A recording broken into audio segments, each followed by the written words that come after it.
Thank you very much. You can take your seats.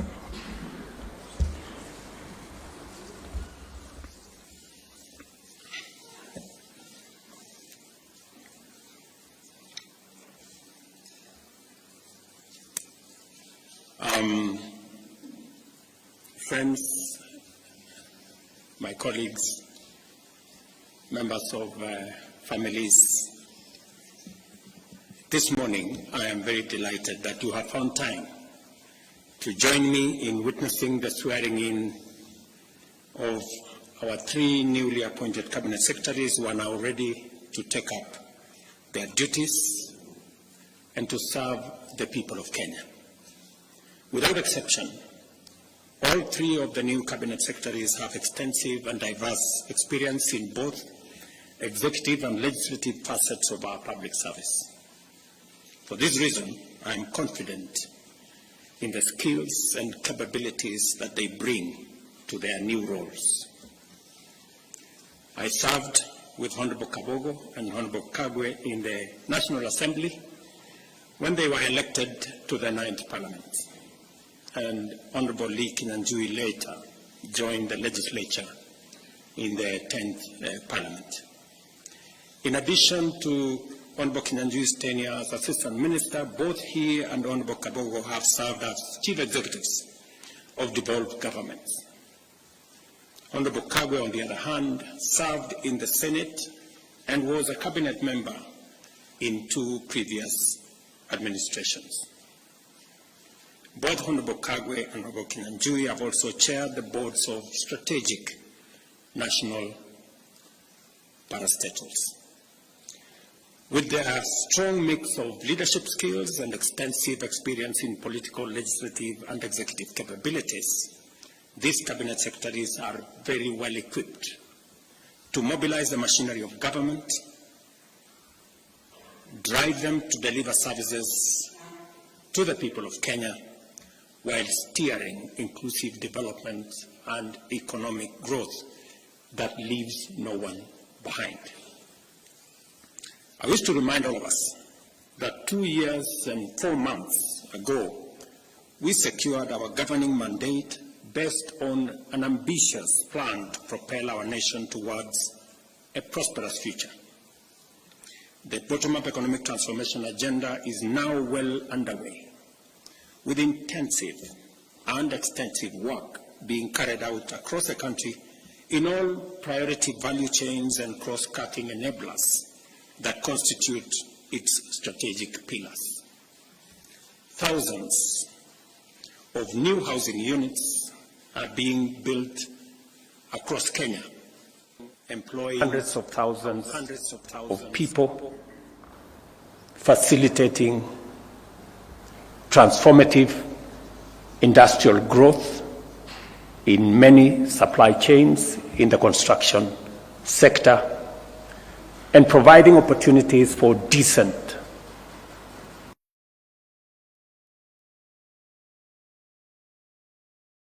with the opportunity to reduce on land fragmentation that is threatening our food security.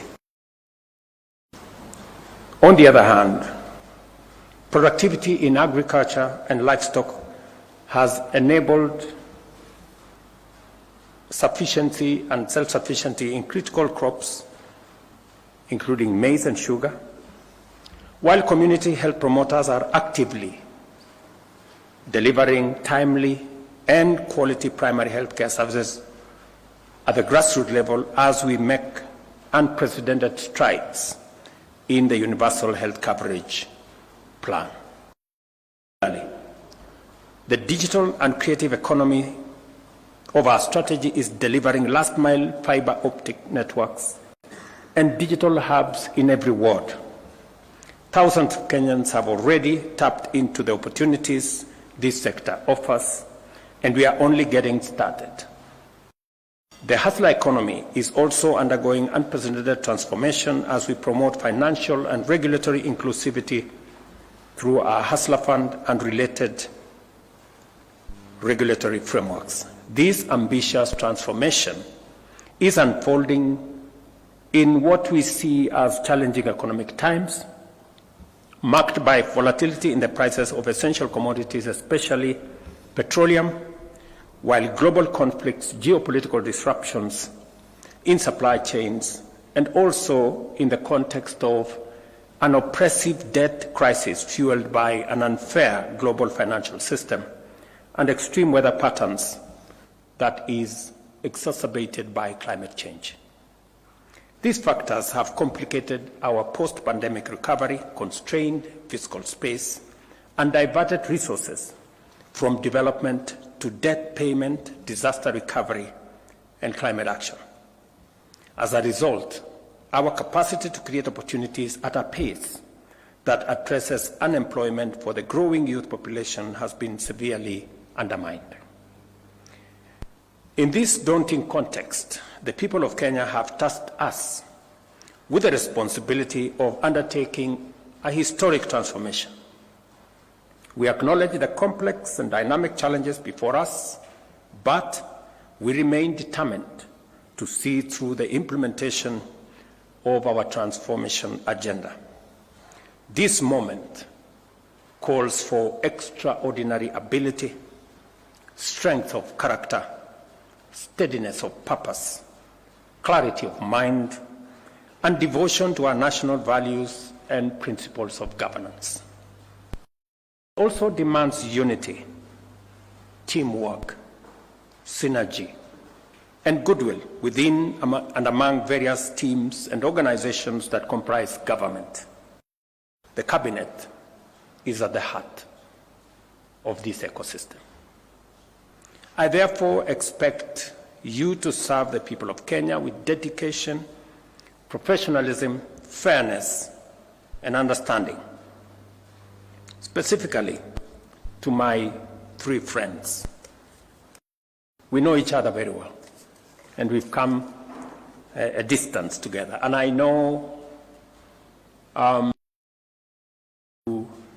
for not this administration, but for the people of Kenya.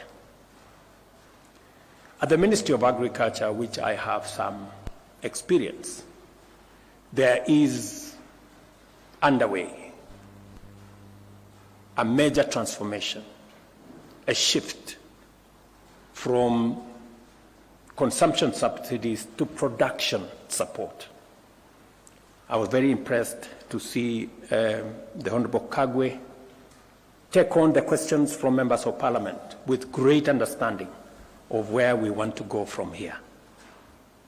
And I am sure and confident that the transformation in the agricultural sector that is necessary from enhancing productivity, adding value to what we produce, and finding the routes to market for what we have produced is going to be front and center of your leadership of the team at the Ministry of Agriculture.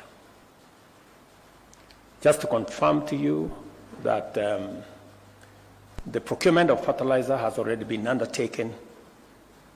I will look up to you for leadership on how this fertilizer is going to get to every farmer to make sure that we eliminate any impediments, any shortcomings, the correct fertilizer to the correct farmers. And we have already seen evidence of what making sure that fertilizer is available and affordable, the kind of difference it has made in the productivity of our farmers. I am also clearly aware that you will pick up on matters to do with livestock. We did commit to the dairy farmers, for example, that we will be paying a minimum of 50 shillings. That has been done over the last 6 months. I will look forward to your leadership in making sure that that moves forward. In tea, just to inform you that maybe your first call this afternoon, we have tea that is stuck at the bottom of Mombasa. And yesterday I was talking to your team at the Ministry of Agriculture. We need to find out what are the issues that is causing the clog-up of tea at the port of Mombasa. And the good news around that space is that we enhanced our earnings from tea this last year from 180 billion to 210 billion. And farmers are expecting us to look at the future, and they expect us to do better in the coming year. I have no doubt that you have what it takes to take that forward.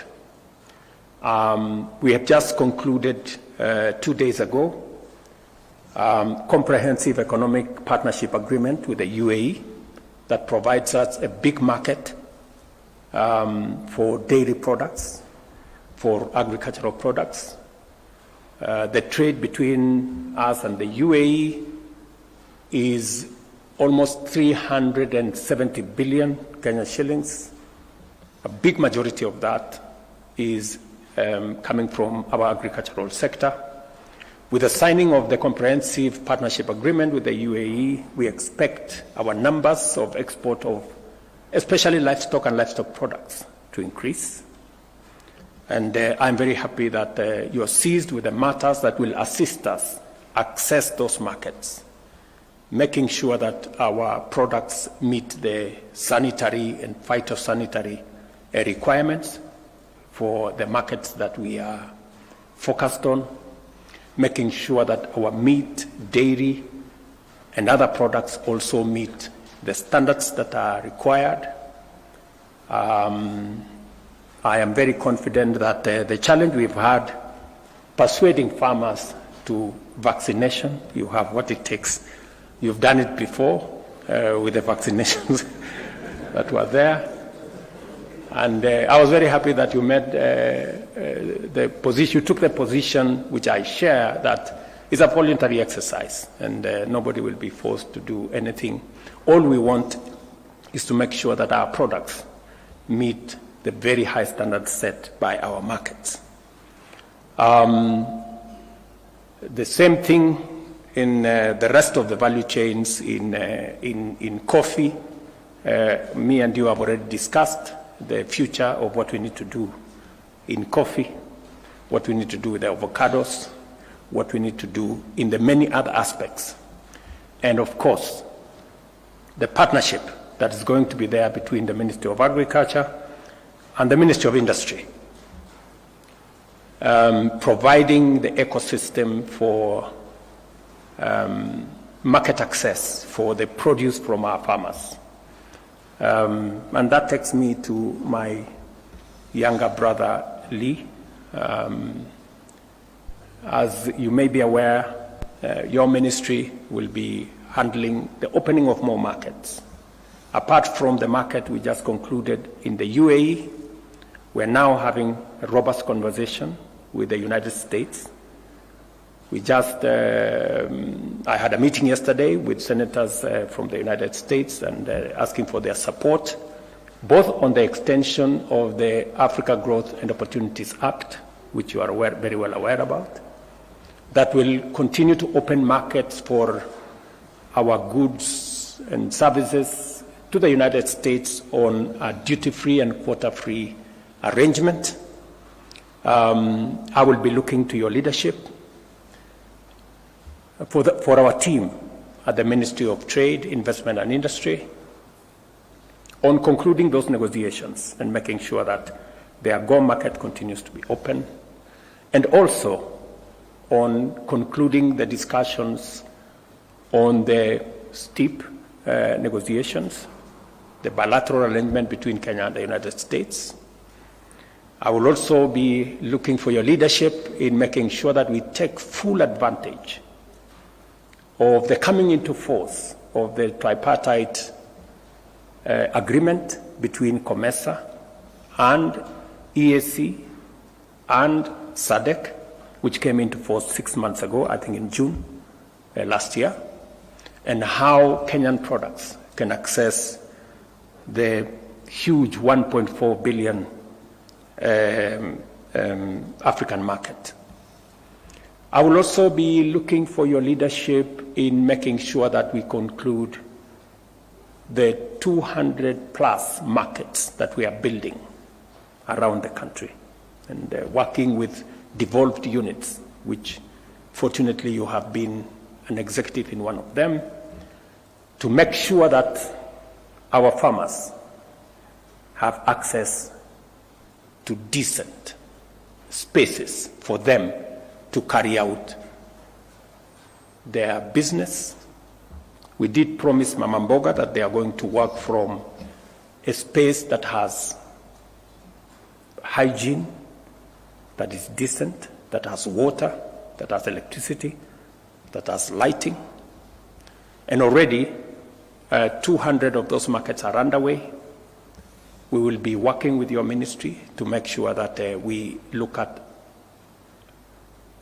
making sure that that market ecosystem reaches as many of our producers as possible. I will also be looking for your leadership in matters to do with processing of what the Ministry of Agriculture and Livestock will be producing. You're aware, working with counties, we have 47 county aggregation and industrial parks.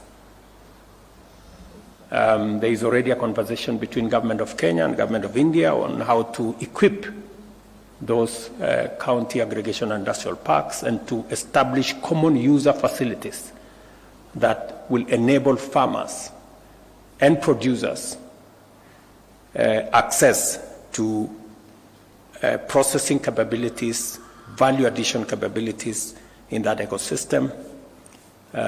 So there will be a full entry for you on how those will come into force.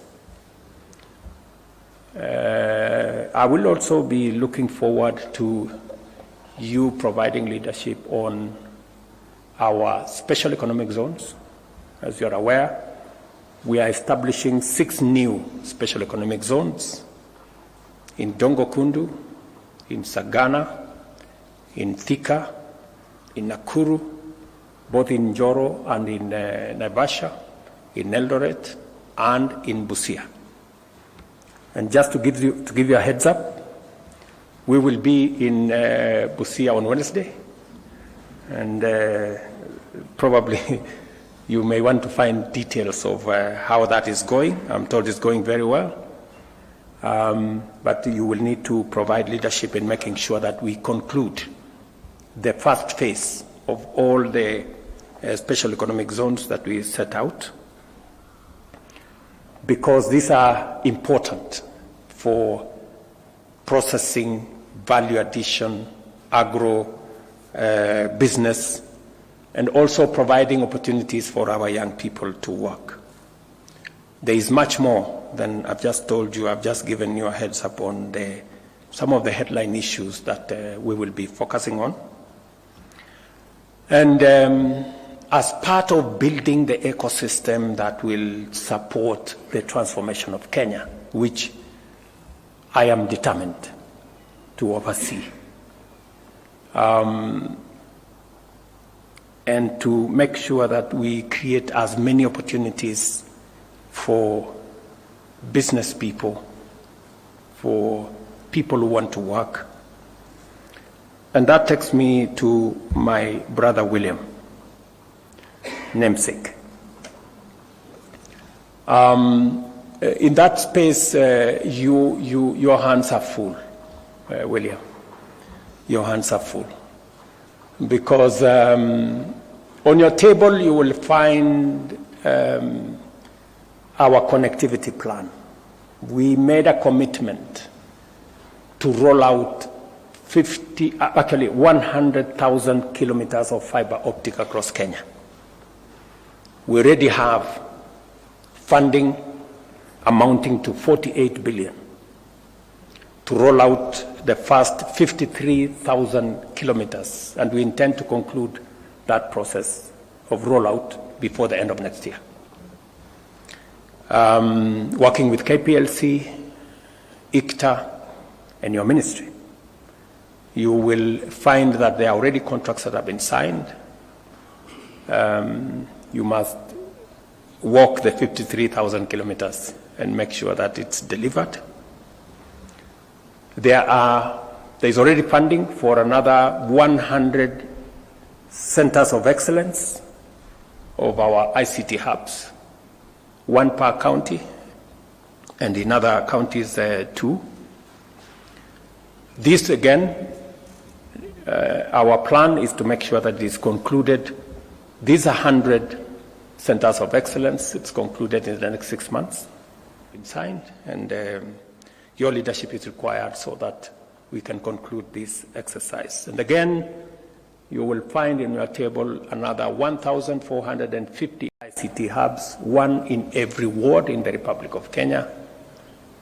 The members of parliament, the leader of majority is here, have already been primed. We have made resources available to them, but you will be required to provide the infrastructure, internet, make sure they are connected, you'll provide the computers, and you provide the people to train our young people in those ICT hubs. Good news also is that you will find on your desk that already the World Bank and the government of Kenya have provided resources for 145,000 computers for these ICT hubs. Communication Authority is providing the first 10,000 resources for the first 10,000. The World Bank is going to provide resources for 50,000 computers. And of course, the government of Kenya is going to provide resources for the balance. I will be looking to working with you to make sure that we conclude all these arrangements. If there are any loose ends, to be tied. And the good news also is that because we are building an ecosystem to make sure that the ICT space, the technology space, the space, the digital space becomes a space for work and for commerce. And just to make sure that that proceeds in the manner in which we have envisioned, Teleperformance, the largest business processing outsourcing company in the world, is now setting up shop in Kenya. And it will be a good place for you to work with them, work with the others, CCI, Summersource, and all the other BPOs in Kenya. They have given us an undertaking that over the next 5 years, we should be able to have between 300,000 and 500,000 jobs created under the BPO ecosystem. We just need to tie up some loose ends. One of them is to make sure that the legislative framework that did not recognize BPO as a sector, especially on matters to do with labor relations, is captured. Already a lot of work has been done. I think the Attorney General will brief you on what you need to do so that we can take steps to Parliament and properly recognize in our legislation the BPO sector as a sector that employs people. The current law only recognizes people employed on a permanent and pensionable basis with a letter of employment from somebody. This space operates differently, and therefore we need to capture it and to work towards making sure that we provide opportunities. Between the BPO sector, Waziri, and all the other online workers, our expectation is that we should be able to have at least 1 million, 1.5 million people working in that digital space. Already, a lot of work is going on in our TVETs. There are some already set up ICT hubs, and I'm very confident that under your leadership, we will be able to create the necessary environment for the young people of Kenya to take up their talents, their energy, and their expertise in the digital space to work, to create commerce, to do business, and to move forward. I am also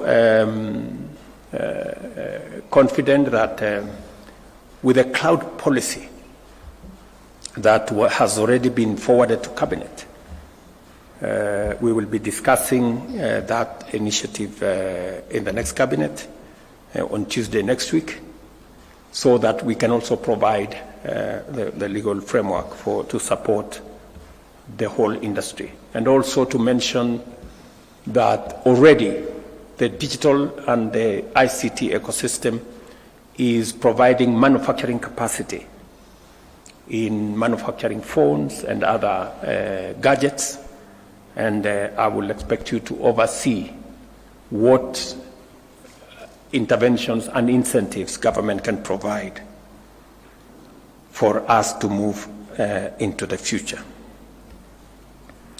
Allow me, therefore, to say that I expect you to serve the people of Kenya with dedication, professionalism, fairness, and understanding. While we must be firm and effective in our actions, we should also approach our engagements with compassion and patience, particularly when communicating with the public. We must also do more to minimize misunderstandings and enlist all citizens in the collective task of national transformation. With limited fiscal space and ongoing austerity measures, many are being asked to make do with less than expected. It is important that we consistently clarify the state of affairs and articulate our vision, embracing short-term austerity for long-term prosperity, while prioritizing investment in the multipliers of opportunity and abandoning expenditure on consumption. To articulate this position effectively, we must be transparent, accountable, and efficient in managing public resources. We must be excellent stewards of public funds, taking a strong stand against corruption and wastage. As the implementation phase of the bottom-up economic transformation agenda progresses, we must get it right every time. I trust in your ability, readiness, and willingness to provide effective leadership, and look forward to benefiting from your true and faithful counsel. I urge you to live up to the oath you have just taken every day, to obey, respect, and uphold the Constitution and all the laws, to serve the people with honor and dignity, and to hold your office with the highest integrity. Most importantly, I hope you will strive to be the strongest and most reliable link in the chain of the executive. I trust that you will be the officers to rely on for wisdom, strength, clarity, and courage. For my part, I commit to provide you with all the support, encouragement, and resources as I do to the rest of my team in Cabinet, so that you can excel in your duties and deliver to the people of Kenya. My very best wishes, and I look forward to working with you. Asanteni sana.